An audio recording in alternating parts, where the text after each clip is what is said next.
Pas dështimit të seancës 6 radhazi për konstituimin e kuvendit, Kosova mund të shkojë në zgjedhjet jashtëzakonshme. Kjo për shkak të mungesës së vullnetit për të gjetur një zgjidhje për kryetarin e ri të kuvendit. Vetvendosja si parti e parë, edhe pse nuk i ka votat e mjaftueshme, nuk pranon të ndërrojë emrin e Albulena Haxhiut. Vetvendosja ka qëndrimin e qartë. Prandaj është e rëndësishme që të zhbllokohet kuvendi. Besoj që qytetarët e Republikës së Kosovës e kanë tepër të rëndësishme që të konstituohet kuvendi dhe të votohet qeveria e re. Nga ana tjetër, opozita ka deklaruar se nuk do ta mbështesë Haxhiun në asnjë rrethan. Kjo është pengmarrje e shtetit Kosovës për tekat e një partije dhe të një njeriu e të një kandidateje.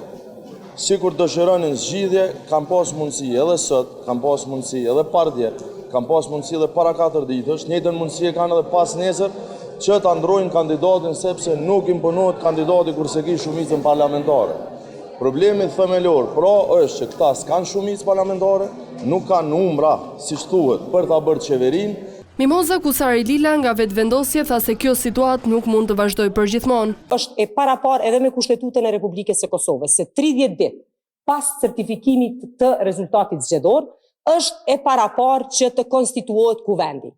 Ai 30 ditë është ditën e diel, me 27 prill. Apo nëse e shohim me ditë kalendarike, një pas një mund të jetë edhe nesër.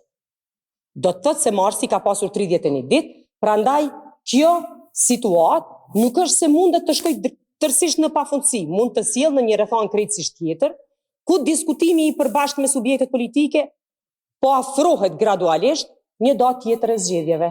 Kandidaturës së kryetarit të kuvendit dhe nënkretarëve do t'i duhen të paktën 61 vota për të zgjedhur, dhe nëse procesi kryhet të dielën, kjo do t'i hapte rrugë formimit të qeverisë së re.